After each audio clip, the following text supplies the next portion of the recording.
cómo podemos sensibilizar a los docentes frente a la necesidad de fortalecer su práctica pedagógica con el enfoque de educación en derechos humanos, más allá del área de humanidades, es decir, porque estos temas terminan como relegados a estos como cajones específicos donde se cree que, a donde se cree que corresponden de manera natural, ¿no? Y qué estrategias se pueden generar actualmente para motivar a los colegios a retomar la importancia de educar para la paz, cómo retomamos de una manera estructural, digamos, el abordaje de la educación para la paz, y no que sea un asunto coyuntural o de un gobierno, de otro, de qué manera podríamos asumirlo. Y Marta Lucía, primero agradecerte por tu aporte y segundo, están preguntando en el chat si pueden tener acceso al documento. Entonces no sé si tú pudieras regalarnos el documento y nosotros lo publicamos en Pasa tu Idea para que la gente lo pueda consultar. Bueno, recuerden que el documento es borrador.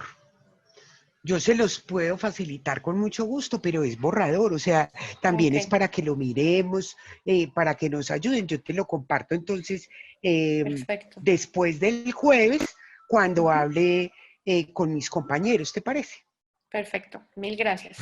Gracias, Marta Lucía, por la experiencia. Yo creo que esos son el tipo de experiencias que hay que ir documentando y haciendo como una caja de herramientas de compartir saberes y prácticas del ámbito educativo y especialmente en la educación en derechos humanos, porque como lo planteaba la experiencia de Manizales, que me parece muy buena, y como el comentario que hacías tú, en relación a la importancia de entender también la necesidad del trabajo interinstitucional, porque también eso supone muchos esfuerzos con otros actores que hacen vida en la comunidad, ¿no? Que no solamente es la escuela, el docente y los alumnos, sino que también, por ejemplo, todo lo que, en qué comunidad está, cuál es el contexto comunitario, cuáles son las situaciones que ocurren.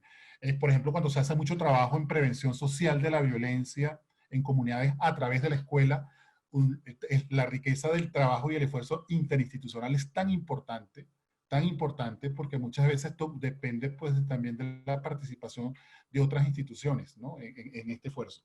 Y el esfuerzo también de ver qué es lo que mejor funciona, porque yo, si bien la discusión se ha dado mucho en las dos modalidades que yo le comentaba, si es transversal o si es disciplinar, también tiene que ver cómo lo incorporamos. Yo, por ejemplo, he conocido experiencias en Argentina en donde han trabajado profesores de física, de química y matemática, han trabajado educación en derechos humanos. Por ejemplo, que en vez de sumar peras y manzanas o manzanas y peras, sumas valores. Que trabaja el tema de la diversidad, por ejemplo, que trabajan temas, es decir, hay muchos, el tema es tener primero la voluntad y quererlo hacer, y segundo, tener un respaldo institucional también, que es fundamental. Es decir, si no hay una política de la educación que avale, que respalde todas estas prácticas y todos estos esfuerzos educativos en educación en derechos humanos, sin lugar a duda, pues al final puede perder sustento. Entonces creo que esos son elementos que tienen que conjugarse. Y otra cosa que es importante, y en esto, en la educación en derechos humanos hay que insistir mucho en ello, la educación en derechos humanos no es, como les digo, lo que hoy estamos discutiendo, seguramente, y especialmente en la crisis que estamos viviendo mundial a través de la pandemia, seguramente cuando en enero del año que viene vamos a tener unos nuevos temas y desafíos sobre no solo los derechos humanos, sino sobre la educación en derechos humanos, que se plantean a raíz de esto que hemos estado viviendo la humanidad. Entonces, por eso, otro elemento que hablaba de la experiencia de Manizales es ir ajustando, tener la capacidad de ajustar, de ir haciendo, de reformular las cosas en función de lo que el contexto, tanto local, comunitario o incluso mundial o nacional, nos va dando también y nos va planteando nuevos temas y nuevas situaciones en función de los derechos humanos. Porque, como les decía, los derechos humanos son un constante, tienen una dinámica muy grande cada vez que, yo recuerdo cuando yo empecé a trabajar, yo antes, oye, tengo 20 años trabajando en temas de promoción y educación en derechos humanos, pero yo venía de un movimiento de derechos humanos en mi país, en Venezuela, yo era defensor de derechos humanos, yo trabajaba, era con las violaciones de derechos humanos. Y claro, y era otra lectura la que uno iba entendiendo. Y después cuando uno empieza a trabajar, a darse cuenta, todas las herramientas que hay hoy en día, después de 30 años, son infinitas y constantemente van surgiendo nuevas herramientas. Yo, por ejemplo, estaba viendo, he estado como observando todos los pronunciamientos que hacen todos los organismos especializados de derechos humanos, tanto de Naciones Unidas como el del Sistema Interamericano de Derechos Humanos. Uno ve el nivel de especificidad y de tecnicismo que tiene cada uno de ellos hoy en día en particular.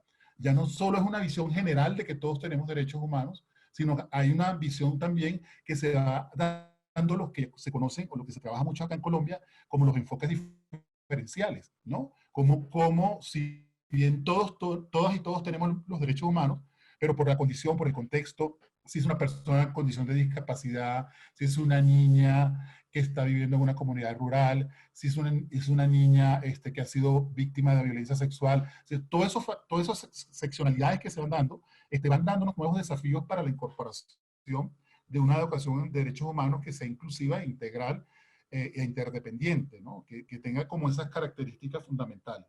Y en cuanto a reforzar la educación para la paz, sin lugar a dudas es importante, pero no perder de vista que, por ejemplo, no es lo mismo hablar de educación para la paz en Colombia que hablar de educación para la paz en Perú.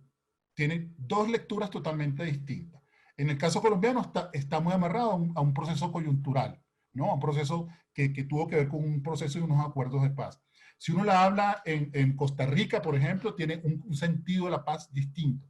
Entonces, lo que le puede dar dinamismo, carne, sustancia, sostenibilidad a la educación para la paz es que esté basada y contenida en la educación en derechos humanos, o los derechos humanos contengan la educación para la paz. Creo que ese es el principal desafío para retomar esa educación que era una de las preguntas que estaban haciendo.